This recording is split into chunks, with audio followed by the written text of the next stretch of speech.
바이에른 뮌헨의 김민재 선수가 독일로 이적한 이후 첫 어시스트를 기록하였지만 다이어의 호르쇼에 의해 승리가 무산되고 말았습니다. 지난 2일 뮌헨은 프라이부르크 원정 경기에서 2대2 무승부를 기록하였는데요. 최근 5경기 1승 3패 1무를 기록하면서 최악의 시기를 보내고 있습니다. 이날 뮌헨의 센터백 조합에는 김민재 선수의 파트너로 전 경기 퇴장을 당한 우파메카노 대신 더리히트가 출전할 것으로 예상되었으나 투엘 감독은 다이어를 선발로 기용하는 악수를 두었습니다. 김민재 선수는 이날 경기에서 90분 풀타임을 활약하며 1어시스트, 패스 성공률 95%, 터치 105회, 파이널 서드 패스 5회, 찬스 메이킹 1회, 클리어링 6회, 리커버리 5회, 인터셉트 2회, 블락 1회 등 공수 양면에서 뛰어난 활약을 펼쳤고 골을 넣은 텔과 무시알라 다음으로 높은 평점인 7.9점을 부여받았습니다. 그러나 김민재 선수의 고금 분투에도 불구하고 뮌헨은 결국 승리를 따내지 못했는데 이는 다이어의 미숙한 수비 처리 때문이었습니다. 다이어는 경기 내내 수비 위치 선정에 문제를 드러내었고 경합과 압박을 등한시하면서 도리어 자신을 마크해야 할 선수를 팀 동료에게 전가하는 등 팀 경기력에 해가 되는 행동을 선보였습니다.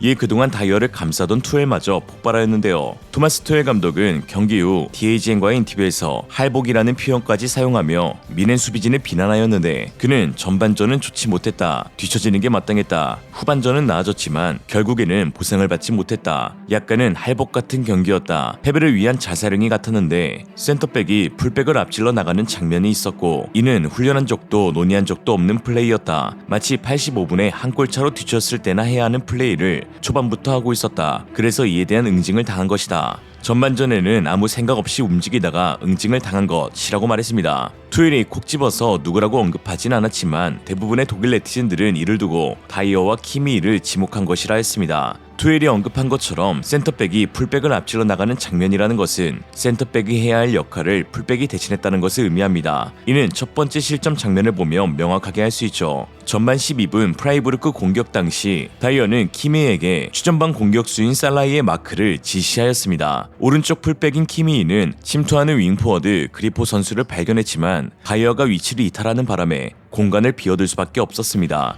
이에 프라이부르크는 방향 전환을 통해 많은 공간적 여유를 지닌 그리포에게 공을 전달했고 키미히는 허겁지겁 다시 마크를 하러 내려왔죠. 그 당시 다이어는 뒤를 돌아 열심히 수비하고 있는 김민재 선수를 향해 휠러를 마크하라고 또 한 번 지시를 내립니다. 그럼 자기도 살라이를 잘 마크해야 하는 것이 상식이지만 크로스가 올라올 당시 김민재 선수는 휠러를 마크하며 몸싸움을 벌이고 있었고 정작 다이어는 살라이를 그대로 프리하게 내버려 두었습니다. 수비 위치도 제대로 갖추지 못해 다이어의 머리를 넘긴 공을 살라이가 그대로 프리헤더로 꽂았고 노여의 신들린 선방으로 겨우 실점을 면했습니다. 살라이의 헤딩 이후에도 다이어는 아무 생각이 없어 보였는데요. 살라이가 리바운드된 공을 잡지 못하도록 방해해야 하지만 다이어의 굼뜬 동작으로 또 한 번 살라이의 바이시클 킥으로 이어지게 되었습니다. 이 역시 노이어 키퍼의 신들린 선방 덕에 골포스트를 강타하였고 그 뒤 김민재 선수가 급하게 걷어낸 공을 파블로비치가 헤딩 경합에서 실패하면서 대기하고 있던 귄터가 그대로 중거리 슛으로 골망을 흔들었습니다. 당시 장면 역시 귄터가 공을 잡을 때까지 시간이 있었기 때문에 위치상 가장 가까운 다이어가 앞으로 대쉬하면서 슈팅각을 좁혔어야 했으나 오히려 슈팅각을 열어주면서 동시에 노이어 키퍼의 시야를 가리는 환상적인 수비로 실점 빌미를 제공했습니다. 다이어가 지니고 있는 피지컬 적인 수비 요소를 떠나서 그의 수비 위치 선정, 축구 지능이 한참 부족하다는 것을 알 수 있습니다. 이날 뮌헨은 프라이부르크의 오른쪽에서 왼쪽으로의 방향 전환에 정신을 못 차렸는데요. 특히 전반전 프라이부르크의 주요 장면은 대부분 이 지역에서 발생했습니다. 바로 다이어 때문이죠. 15분 다이어는 자기가 마크하고 있던 살라이를 갑자기 무방비 상태로 두었고 이에 키미히가 또 한 번 최전방 공격수를 마크하게 되었습니다. 또다시 귄터가 넓은 공간으로 침투하게 되었고 키미히는 살라이의 피지컬에 밀려 헤딩을 따내지 못한 채 넘어져 공은 그대로 귄터에게 연결돼 또 한 번 골키퍼와 1대1 찬스를 만들어 주었습니다. 단 15분 만에 3차례가 넘는 실점 위기가 다이어의 멍청한 수비 위치로 인해 발생하게 된 것이죠. 즉 투엘 감독이 전반전 비판했던 센터백이 해야 할 일을 풀백이 했다라는 것은 다이어의 역할을 키미히가 한 것을 두고 한 발언으로 다이어는 남에게 지시만 하고 정작 자기 자신은 공격수에게 붙지 않거나 경합을 하지 않아 이것이 실점 빌미가 되었던 것입니다. 결국 후반전 투엘은 대대적인 수비 전술 변화를 가져갔는데요. 키미히를 라이머와 교체한 후 다이어를 오른쪽 센터백으로 고레츠카를 중앙 리베로 역할로 김민재 선수를 왼쪽 센터백으로 이동시켰습니다. 전반전 다이어가 빌드업의 중심으로 모든 템포를 다 끊어 놓았지만 후반 후반전에는 고레츠카와 김민재 선수를 중심으로 후방 빌드업이 진행되었는데요.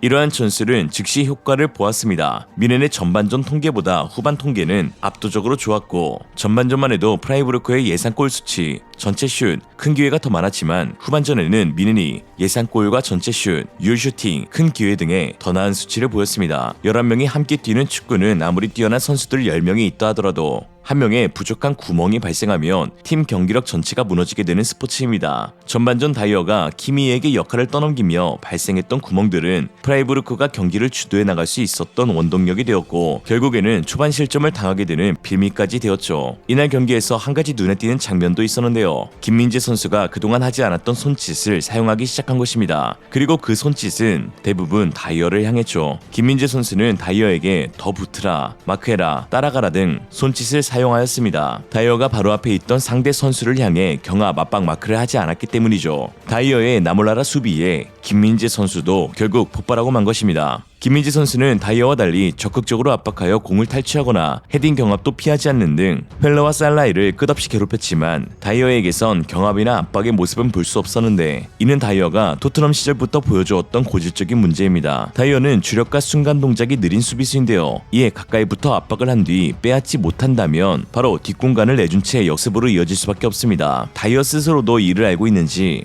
항상 선수를 마크할 때 간격을 벌리는 것이 습관화되어 있고, 이에 다른 선수들에게 오히려 지시를 하면서 그 간격에서 발생할 수 있는 위기를 무마시키려고 하는 것입니다. 다이어의 이러한 수비 스타일은 중하위권 팀들의 경우에는 별 문제가 되지 않지만 바이에른 뮌헨과 같이 높은 수비 라인을 형성하고 있는 팀들에게는 오히려 역효과를 불러일으키는데요. 간격이 벌어지니 경합을 하지 못해 그대로 뒷공간을 내어주거나 공을 받기 전 차단도 하지 못해 하프라인 위에서 공격수들이 지속적으로 공을 소유하는 기회도 제공해주지 못합니다. 한마디로 다중딱, 다이어는 중위권이 딱이야. 그러나 다이어의 이러한 호르쇼에도 불구하고 독일 매체들만큼은 패배의 원흉을 뜬금없이 김민재 선수에게 돌리고 있습니다. 독일 빌트는 경기 후 이하한 평가를 내렸는데요. 김민재 선수의 개인 통계는 무시한 채 김민재에게 5점, 다이어에게도 5점을 부여했습니다. 팀 실점과 졸전의 책임이 다이어에게 있다는 것을 고려한다면 이 러시까지 기록한 김민재 선수의 이러한 평점은 도저히 이해할 수 없는 수준이죠. 심지어 키커는 다이어가 데비드 알라바와 제롬 보아탱을 연상시킨다면서 최근 미넨에서는 긍정적인 점을 찾기 어려우나 적어도 겨울에 이적한 다이어는 확실히 기대에 부응하고 있다고 말할 수 있다라고 평가했습니다. 정말 똑같은 축구를 보고 있는 건지 의문이 들 정도인데요. 심지어 다이어는 완전 이적할 수 있는 의무조항을 다 채워 곧 영입이 확정될 전망입니다. 미넨은 다이어를 데려올 당시 토트넘의 임대 이적료 350만 파운드 약 60억을 지불했습니다. 그리고 6경기를 뛰게 되면 따로 추가 이적료를 주지 않고 완전 영입할 수 있는 조항을 걸었기 때문에 영입 조건을 다 갖추게 된 것이죠. 제 생각에는 투엘이 다이어를 데려온 것이 자신을 향한 비판의 화살을 돌리기 위한 욕바지 선수로 부른 것이 아닐까 합니다. 자신의 전술적 실책이나 선수단 관리 실패, 팀 경기력 부진 등의 모든 비판을 다이어 탓으로 돌리려는 큰 그림이 아닐까. 바이에른 뮌헨 역대 최악의 감독 1위를 향해 열심히 달려가고 있는 투엘의 이름대로 뮌헨이 지옥행 열차에 오르게 될지 귀추가 주목되고 있습니다. 오늘의 한 줄 평, 투엘이 아무리 막장이어도 역대 1위 클린스만에는 못 비빈다. 이상으로 리얼리즘이었습니다. 여러분의 생각은 어떠신가요? 현명하고 지혜로운 여러분의 의견을 지금 댓글에 남겨주세요. 감사합니다.